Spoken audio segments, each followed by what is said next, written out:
جمعت حلكيديو حرنتي أقونتاي هويجي حكمة هاي حرمت لي حياتي حكيم إذي مدايعو حرر عافي ماديو برشد حانونا ذا تنوغ سريساي حرد إبكيناي حكيم إذي مدايعو جلتي حباشاي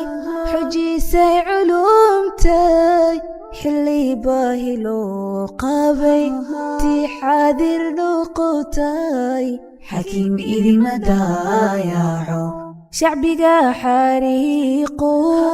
الحياة حريريو حلوي لوبوغي حين دبكي علمي جاي حكيم إذي مدايعو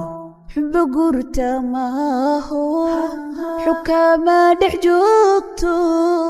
حساهين قاليين أردادين حين حين وكوا وحاذيري جمع دحر كذاي الحياة حقاقي بلشادي حكتايو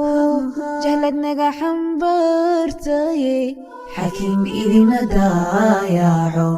حشمدي واناقيو حرمئي عزين باد حقيقنا قمتي ساتي حرمتي أقونتاي حكيم إذي مدايعو munaasabada aad u qiimo sareyso ay ku qalin jabinayaan 60 arday oo soo dhameystay qaybta barbaarinta caruurta una gudbay fasalka koobaad ee dugsiga hoose ee qaybta barbaarinta ee Ansaaru Dacwa ee magaalada Hargeysa ayaa saaka munaasabadii qalin jabinta ardaydan loogu qabtay hoolka raad ee magaalada Hargeysa munaasabadan ay soo buux dhaafiyeen isla markaana ka soo qayb galeen waalidiin waxgarad aqoonyaano iyo waliba ardayda kala duwan ee ka cilmi qaata labada qaybood oo ka kooban tahay qaybtan barbaarinta ayaa ugu horreynba waxaa munaasabadani furay isla markaana faahfaahin dheeraad ah ka bixiyay gudoomiyaha muwaasada Ansaaru Dacwa Ustaad Jibriil Cabdiqaadir kaasoo ka warbixiyay maraaxisha kala duwan ee qaybaha ay leedahay muwaasada Ansaaru Dacwa waxaana maamulka hadaladiisii ka mid ahaa runtii muwaasada waa muwaasada dhammaan qaybaha ay waxbarashadu leedahay oo dhan leh hadday tahay gaada ilaa KG ka soo bilow ilaa iyo jaamacad gaarsii hadday tahay qaybihii dadka waaweynaa quraankii iskuulkii macadkii KG-gii qayb waxa muxuu jaamacadii qayb ka soo ay waxbarasho leedahay markaa Ilhaan Maxamuud Axmed maamulaha faraca labaad ee Ansaaru Dacwa ayaa ka warbixisay qaybtan barbaarinta iyo maraaxishii kala duwan ee soo martay ujeedka loo aasaasay waxay hambaliyo iyo bogaadin u dirtay ardayda maanta ka qalin jabiyay qaybta barbaarinta una gudbaya fasalka dugsiga oo saddex isla markaana baranayaan barashada cilmiga shariicada islaamka ee xifdinta quraanka kariimka iyo aqoonta maadiga waxaana la aasaasay faracan si toos ah oo aasaasmay oo dibadda loogu taagay 2022 bishii 15keedii taasoo lagu bilaabay arday koobnayd oo markaa ahaa 30 arday 30 arday oo ka soo kala jeeday qoysas run ahaantii ay taabatay baahida ay ardayda da'da yar ama ilmaha da'da yar uu qabo aqoon wada socota oo xaqii diiniyan iyo maadiyanba in laga dhisaa dufcadii koobaad waxay qalin jabisay isla teeramkii ka qalin jabisay higaada dufcadii labaadna bilayar ayay ka dambeysay sidaas ay isu soo daba socotay ardaydu inay dhameeyeen higaada muddo kooban sanadkan inoo soo xidhmay 60 arday in loo dhameeyo higaada taasoo ku tusaysa in sida joogtada isu daba socdaan ardaydu loo baray qoraalka iyo akhriska waxa weeyaan higaada iyo xaqii kale maadiga laftirkeeda ilmihii loo bilaabay qaar ka mid ah ardayda kala duwan ee maanta ka qalin jabiyay dugsiga barbaarinta ayaa intii munaasabadu socotay soo bandhigay bandhiga aqooneed aad u qiimo sareeya iyo aqoonta diineed ee dugsigan ay ku qaateen waxaana bandhiga aqooneedkoodii ka mid ahaa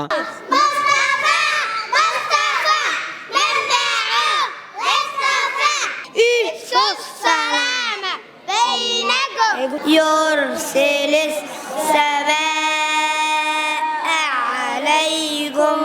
مدرارا. Today I want to talk about something very important, learning the Quran and learning two things.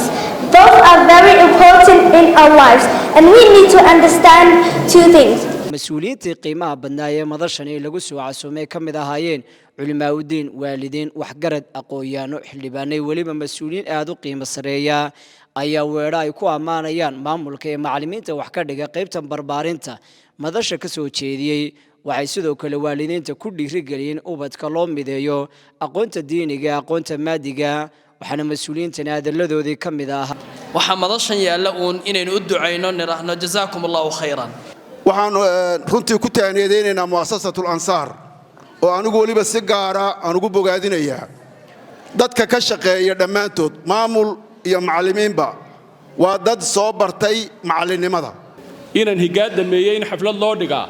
waa dhiirigelin baan odhan karaa halkii ugu sarraysay disiblinka ardayda ciduma tilmaamto waalidada ciduma tilmaamto jacaylka waalidnimada intii aan dhiganaynay xoog buu u koray inay ubadkeennu helaan